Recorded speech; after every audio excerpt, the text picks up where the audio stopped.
What's going on, guys? Is that how we're starting it? It's the next morning.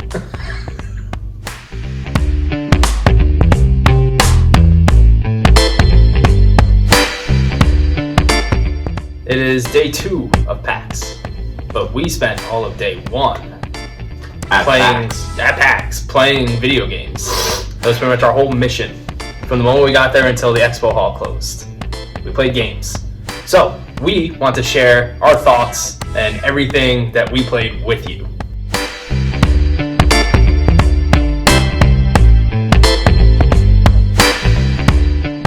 Immediately, we came up to this little tiny build carnival theme setup. It had like all these little, like a claw machine, different game setup. It was a really cool, like bright orange, like little carpeted area. The little boy over here played Asterigos. Asterigos, I think that's how you say it. Yeah. It was a third-person action type game. You're a magic wielder, and it's weird at these conventions when you go to just sit and play something because you have no idea what you're doing. Yeah. A lot of them, it's not like you're going through a tutorial. Some of them you are. But it felt kind of like meh to me. Running through it. It looked a lot like a Kenna, like very similar. Yeah. Until I got to the boss, which was this giant alligator thing that also like walked on 2 legs sometimes and tried to slam you. And it became much more of like a Dark Souls, Elden Ring type boss. And that completely changed how I felt about the game. I was also starting to like pick up on how combat works then. Obviously, it doesn't feel as good as a From Software game, but you're not going to expect that. These are all like very small indie games that we played. And a lot of these are still in like a pre-alpha. Yeah, not exactly. even like beta or anything. Although one of them, released today. Yeah, we'll get to that. But it started out like meh, and then once I did that boss and I beat it, and then the demo kind of ended, it was like, all right, I could dig this. Okay. It wasn't too shabby. It looked interesting from what I recorded of it. Especially once you kind of get the hang of how combat works and like what to actually do. It was enjoyable. I liked it. Also, they had this little thing. There's a few other games. They had like Hello Neighbor 2, which we didn't really care too much about. No. They had Spider Hack, which looked interesting, but little Rhythm Boy over here had to jump on Rhythm Sprout. Yeah, I never heard of this game. So you are this little sprout creature. Half man, half vegetable. Did they clarify that? That's what I said. Okay. Half man, half vegetable. Alright, so he is half man, half vegetable. And you have the notes coming at you in 3 different colors. It was, what was it, pink was the buttons? It was like a light red, sort of pinkish for like A, B, X, and Y. Mm-hmm. Then yellow would come up more to the left as like a rhythm game would. And yeah, they're coming like straight down at you, but kind of in one line, but a little bit separated. Those are any of the D-pad. And then you have this wide blue one that we're not positive if you have to hit both bumpers to do it, but we did it just in case, but it could just be the one. Right. It's hard to tell. So everything you're doing in this game is through this rhythm, as you're hitting the notes, you're slowly walking forward to the beat. Like each note that you hit is another step. Right. So if you get like a quick flurry, you're going to be going like da da da da da da. But if it's slow, you're just going to be kind of real slowly walking down. And then enemies will randomly appear. With the weirdest mouths. Yeah. The mouths and the faces. Like, what the fuck? And it's still like gameplay doesn't really change with them. No. It's more just like when you're hitting notes, it's becoming attacks, and when you're hitting the bumpers, it's becoming a dodge. Mm-hmm. And you have to like take out their health before they take out your health, obviously. But it was, it's a rhythm game. That's kind of all I need. And it felt good. The music was good. I liked it. For someone who's not like the biggest fan of rhythm games, and you like still has to have like more than just walking like that, like literally taking steps, it was much more enjoyable than I would have anticipated. I was like, I got into it, and like the first section that he played was a little slower, so the next one I played was faster, and I was like, oh, I could get along to this. Yeah, even the slower one was very just kind of like, all right, just kind of chill, but it was like, it was nice. And the music, it was a fun game. I did like the music too. Yeah. Next, we went to another little area, had a few games. What, they had 3 games?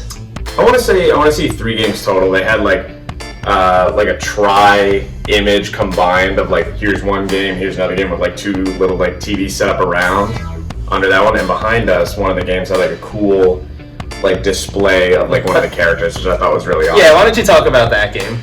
So after watching, it was one of those things where like you're sitting there and you see the monitors and it's like how much time they have left. And I'm like, all right, who's got the shortest amount of time for me to stand behind? This dude's up. No, this dude. That is kind of half a PAX. Yeah. So it's like I'm recording him play one game and I'm staring at this other TV. I'm like, all right, I'm stealing this from you. So I sit down and it's a game called Last Hero of Nostalgia where you're this stick figure, like literally like on an old like computer, like you're typing across and it's the lines as they're being made and you're like this stick figure running around. And it's very Dark Souls like. You're running around this cool castle library. All the enemies are like sheets of paper or like these other little things that pop out. It's fun, it's satisfying, and like the rolls and the dodging all feels nice. I'm not the biggest Souls person, but it's like as I'm sitting there, I'm like, I don't know if it's the style or just how aesthetic it looks, but it feels nice to play and just kind of fun and the cool little things around it. And then I got to the boss, and it took me 2 tries, I think, 2 tries to get him down. And he's interesting how he has this little phase shift, but then some of the moves I'm like, all right, this is so slow, and like each weapon has its different speed. I'm like, what the fuck should I do? How should I combat this? And then just keep rolling and just running around. Out of most of the games we played, I think that one stuck out to me the most because of how much I don't like those kind. Yeah. But it was nice. I don't know. Like I want to go back. I want to pick it up. It had a very cool aesthetic. I really like the way that it's very simple. Oh yeah. But there's something about the way the character looks that's just kind of like, okay, I kind of like that. When you start the game, it has like a little like super pixely door and just keeps like getting more and more like clear and like goes up from like 8 pixels to like 16, 32, etc. Until like it slowly just like starts to form around you and create the room of like that you're gonna be in. And just I don't know, I really liked it. Right next to Dave, I was playing Curse to Golf, which, if you listen to the podcast, you know I am excited for. He loves golf. I do. I love golf games. So, this one, interestingly enough, I enjoyed it, but I don't think it played the best as a demo like this. I also, watching it, I'm like, man, this is a lot of boring shit. This is so much talking. It was a lot of talking, especially through the tutorial, and it was like, I get, like, if I was sitting down at home playing the game, like, it's not the dialogue was bad, it was actually pretty good. It's just like when you sit down there, it's like, I don't want to spend the next 6 minutes just clicking. I just like, throw me into a level, I want to see it, play it, and then I gotta move on. Exactly, because you don't want to be the person that's sitting there taking up a bunch of time, and a lot of these are strictly like time things. Oh yeah. You have a certain amount of time, and once that time's up, it's like, alright, you're done. So, it was a lot of skipping through that, which made it not necessarily the best showing. Mm-hmm. But once I was able to kind of get past the whole tutorialization and get into the actual game, it was fun. Mm-hmm. I really like the whole system they have with cards and abilities. So it is like, a 2D side-scrolling golf type game. And you have a certain amount of strokes. You always start with 5, I believe. And then you can get more by crashing through these statues that you can kind of find throughout the course. Right. Gold ones. But really what makes it stand out is these abilities. So for example, you have these cards, and one of them would be like, change the direction of your ball mid-air. Ooh. So you use the card, and then you hit the ball, and like this is what I did at the end. Hit the ball, and it's going through, and I kind of had to hit it down this little hole. And then once it fell down, I used that card and changed the direction to go to the right, and then it went right in the hole. And it was great. That's cool. Yeah, so I really like that system they got going on. I want to explore that more. Probably do a cool one that way, just fucking... I wonder if they have courses designed for hole-in-ones. Or people, speedrunners or something. Or speedrunners, yeah. People always come up with crazy stuff. It is fun, I like it. It was just not the best, like, showing for this type of environment, I don't think. Mm-hmm.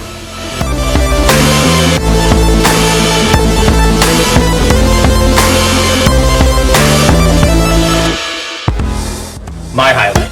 Oh yeah. My highlight of the show was Wrestlequest, which, if you listen to our Idea at Xbox episode of the podcast, you know I was very excited for this game as a wrestling fan. Mm-hmm. So you could tell the dev, this was one of the only devs that really like sat and talked with either of us. Yeah. Most of them are just kind of like there monitoring.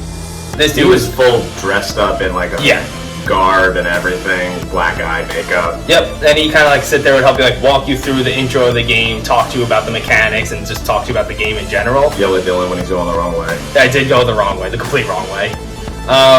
But so you could tell like he was clearly a wrestling fan, and it showed in the game because they have plenty of actual wrestlers. We're talking Randy Savage, Andre the Giant. They don't have Stone Cold, but they play on a pun with Stone Cold. Yeah. Jeff Jarrett, who was there on Twitter. He was going through his phone. Right next to us. He looked so bored. Jake the Snake was not there, but he is in the game, and a lot of actual legendary wrestlers, which is very interesting.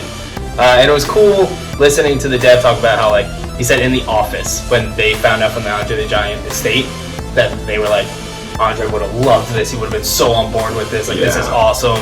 He said at the office that was a great day for them. So you can tell the passion is there.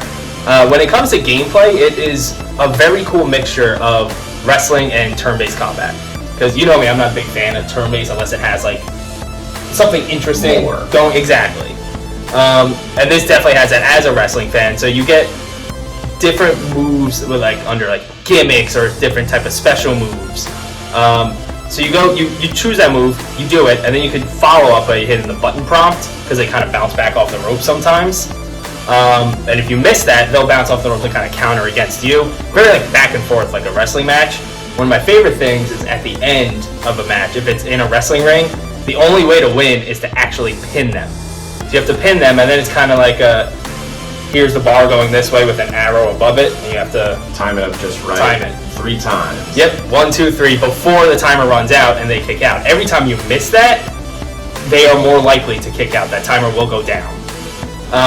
Also, if you don't pin them on 3 the first time, the next time you try to pin them after doing a couple more moves, it will be easier, as a wrestling match actually goes. So that was all very cool. And they also, the dev was talking about how they address kayfabe and storylines, and this isn't a simulation game. They are talking about we know what wrestling is. We know how wrestling works. They're not hiding from that. And we don't really get a lot of that in wrestling games. So I am extremely excited for Wrestlequest.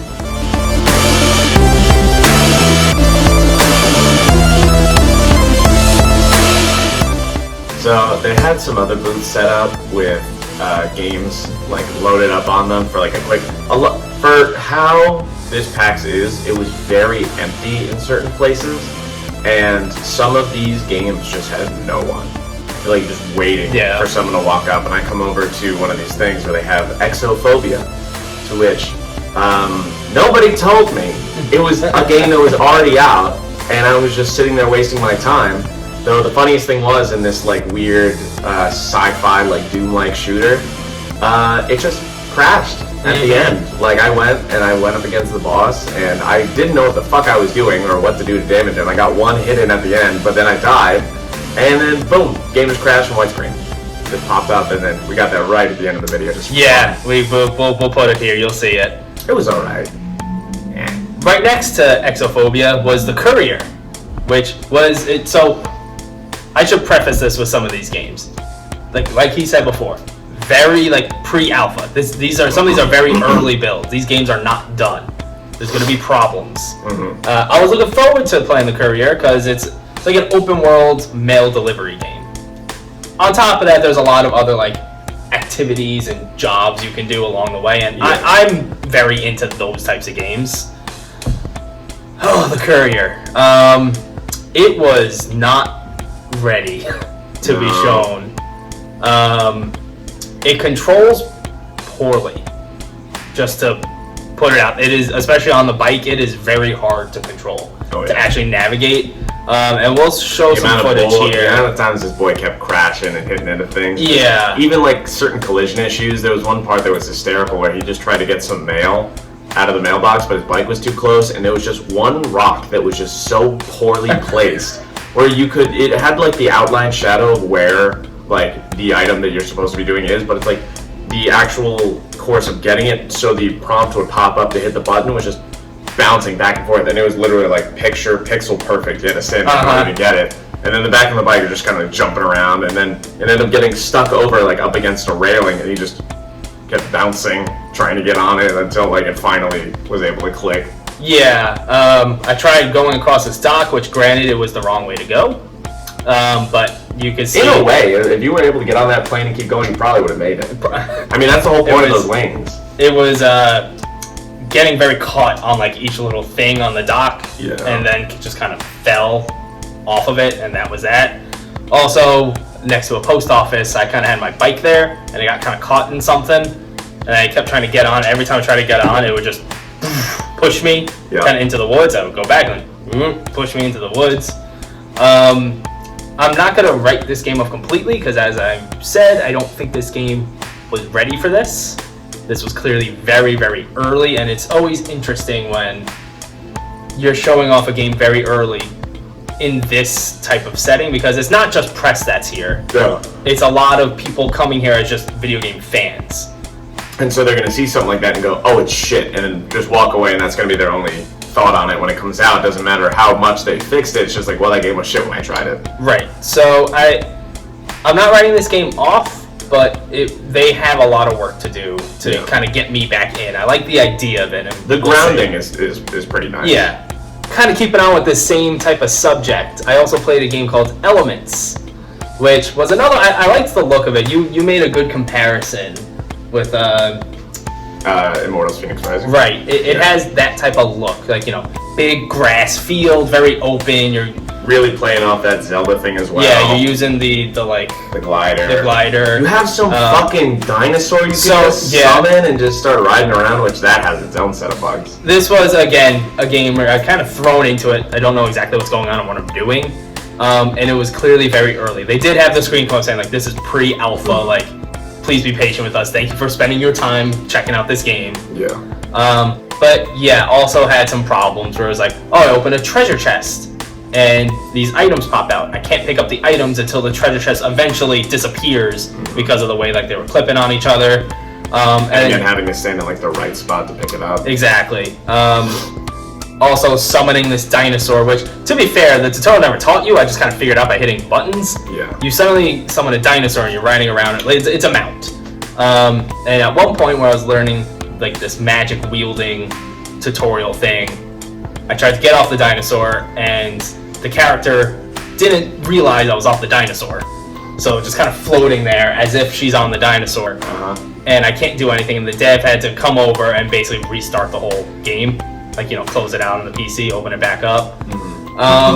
This was another one where people were walking around and it was like, hey, is there a line for elements? It's like, no, there's just two open chairs. It's like, oh, good. It's like... It was, again, a game I'm not going to write off. I like the look of it. I like the idea they're going with it. The trailer initially showed like a lot of building and stuff. And like the trailer they had playing there looks good. And if that's going to be more evident of the final product than this, which it probably will be, then I can be definitely back on board with this. But again, very early showing of this game. It's interesting. I wonder what goes into like the decision making of like, should we have this game at a thing like PAX? Is it ready? Yeah. Like where is that line drawn? Because I would say for like the Courier and Elements, maybe too early. At the same time, probably want to get that out there in front of people so people know about the game. Just so they know like what it is and like maybe there's some hope behind it that like, oh, we'll have its little dedicated fans that people want to like push out more and right. They got it, might as well show it. Exactly.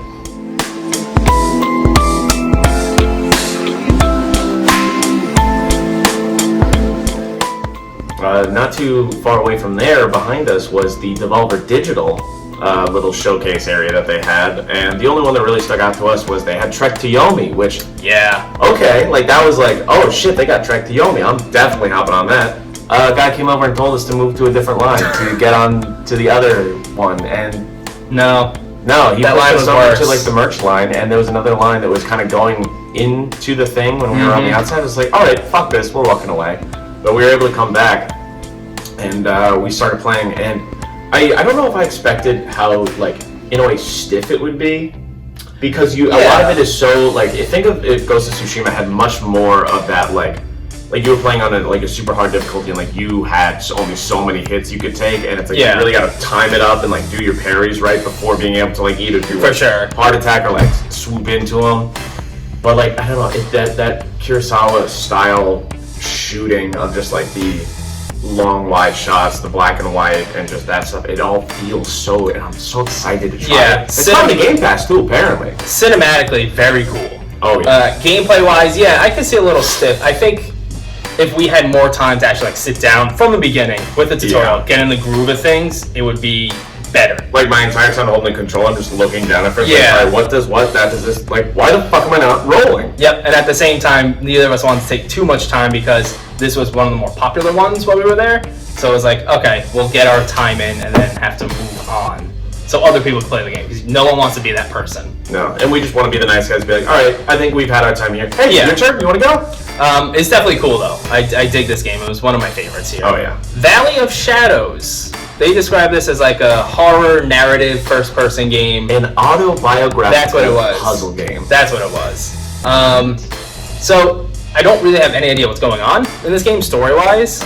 Really, the comparison that you came up with, which is very true, was Numa Breath of Life. Mm-hmm. It was a lot of like perspective puzzles. Like, okay, you need to be standing in the right spot during the right time, like have the right things in your field of view to shine this light in order to open the next door. Mm-hmm.